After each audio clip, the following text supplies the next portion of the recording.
Detty December in Ghana 2025. Okay, your girl is headed to Ghana for Detty December. Do you know how excited I am? I've been looking forward to this trip since 1999. I'm super excited. And yes, this will be a solo trip for me. You know, I'm not gonna let nobody stop my show. Y'all don't wanna go? I'm going by myself, okay?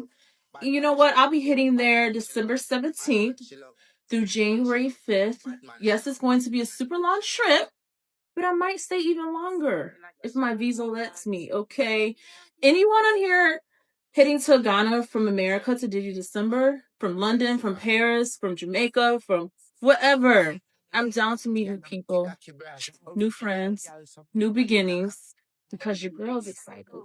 So if you're heading to Ghana for Didi December, make sure to hit me up because it's gonna be a party. And yes, I'll be partying from 7 a.m. to 7 a.m. 7 a.m. to 6 a.m. The party ain't stopping. I'm getting my rest now. See you there. I'll be in Ghana for Diddy December. I'll be in Africa for Diddy December. I'll be in the motherland for 2.5 weeks. This is my dream trip. I already told my family, look, if I meet my Prince Charming, I'm not coming back. Do y'all know how lit them African weddings be looking? What? Boy, hit me with a ring. It's on and popping because I want a lit wedding. I want a lit wedding. I want a lit wedding. Why not? But yes, all jokes aside, your girl will be out there for 2.5 weeks for Diddy December. And if I'm having a good time, I'm not coming back to America. I'm not coming back. Is there anybody in my friends list that's attending Diddy December? If you're attending Diddy December, please hit me up because I would love to meet new friends. I love making friends. Hit me up. It's going to be a great time. I'm going to Ghana in December for Detty December by myself. So I want to know if there's anyone else going solo, because I'm going solo, and we could just hang out with each other instead. Or you don't even have to be going solo, you could be with other friends, but just want to include other people. But I've never been to Ghana for Detty December, so I just want someone who knows, or you don't even have to know, but we can figure it out together what we're going to do, because I want to get the best out of my time in Ghana. So, yeah, let me know.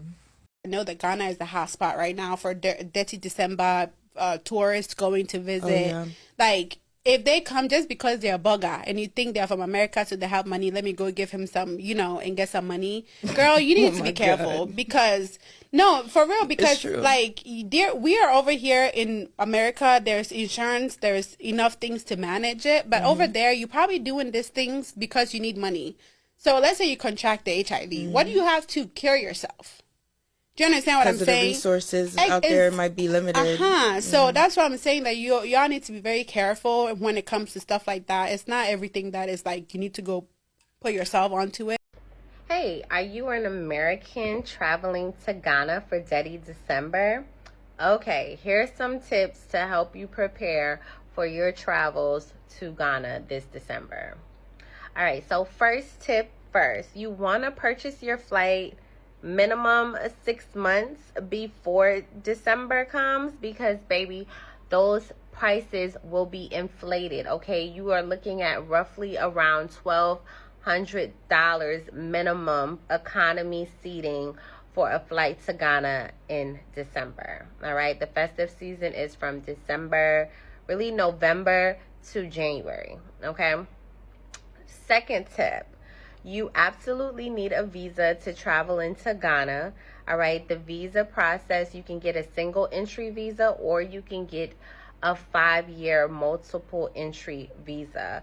I believe one is like $100 or a 125, and the multiple visa is like 150. All right, so obviously you should probably get the multiple visa because most likely you'll be back. Okay. Also, you can do visa on arrival. I do not recommend. I recommend actually working with a travel consulting company like Next Level Travel. That information is in my bio if you guys need it. But we will be the ones that will send off your visa, your passport, I'm sorry, off to the Ghanaian embassy, which is located in Washington, D.C. Processing times can take weeks, 7 days to 2 weeks for you to get your passport back from the embassy. This is something that you actually have to mail off to the embassy to get done.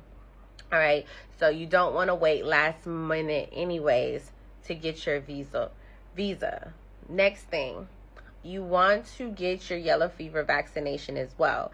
It's no longer needed that you get a COVID vaccination, but to enter into any African country, you must have a yellow fever vaccination. Now, this is also something that you want to prepare for financially and schedule accordingly. Okay, first thing, financially, most insurances will not cover your yellow fever vaccine because it is a travel vaccine, and so you're looking at paying minimum maybe $100. I've seen them. It's very hard to find it now for $100. I believe I paid $275 for my vaccination, my yellow fever vaccination.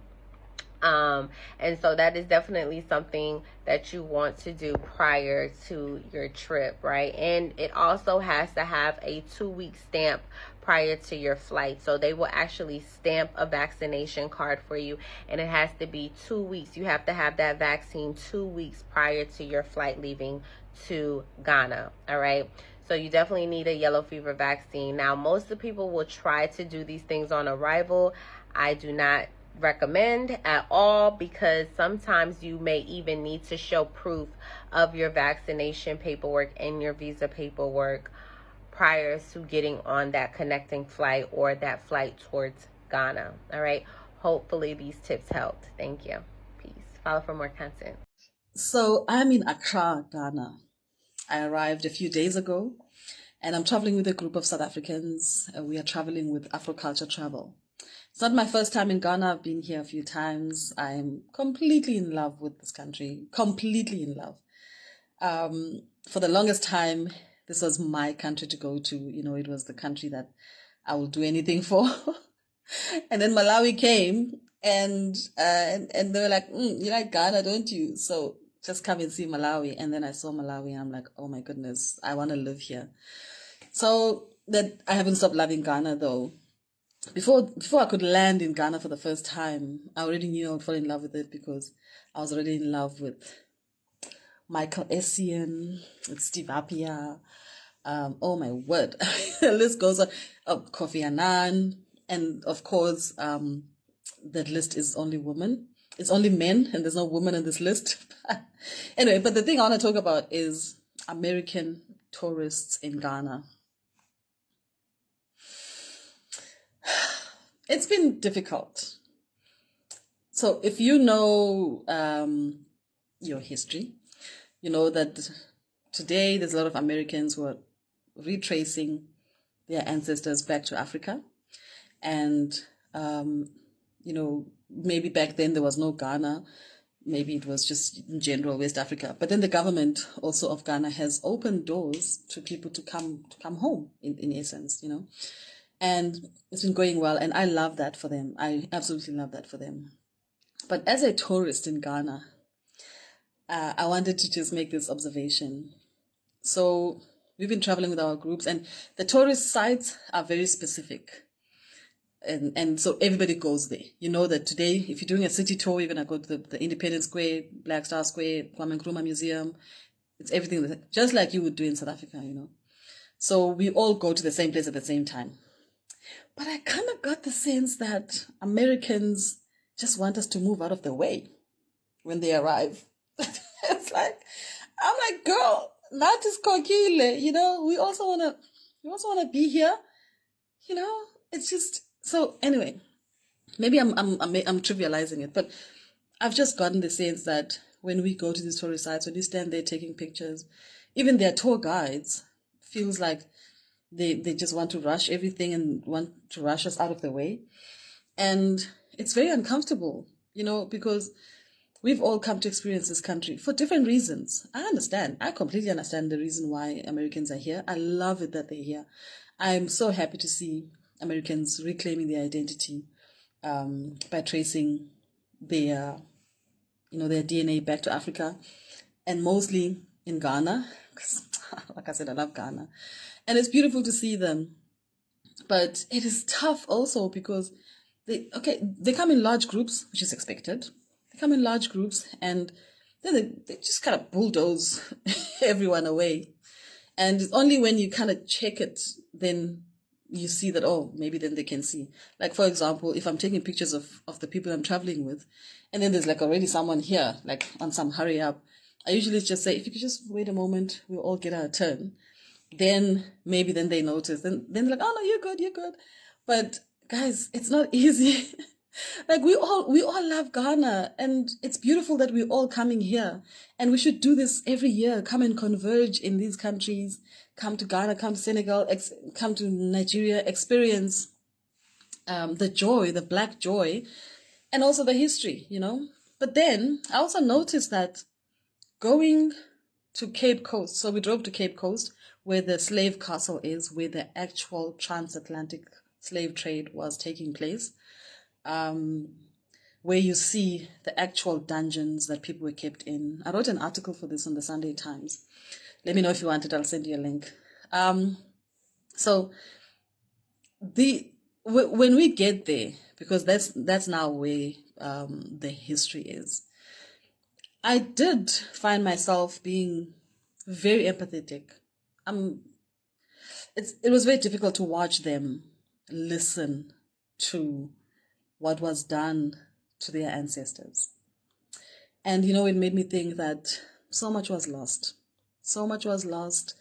So much pain was caused. And the pain has traveled generations. And you think about them living in the United States now, being American citizens, but also not feeling at home there, you know, like feeling like they're being hunted down sort of thing, you know. It was just very difficult to watch. And that kind of covered everything else up, you know. Then I started feeling like, okay, shame, you know, let me let them have their moment, because this is why they came, you know. But I don't know, for whoever gets to see this, I just think that when we go to tourist sites, let's wait for each other. You take your photo, you finish, I'll take my photo, I finish. Nobody has to push anyone. Nobody is better than another.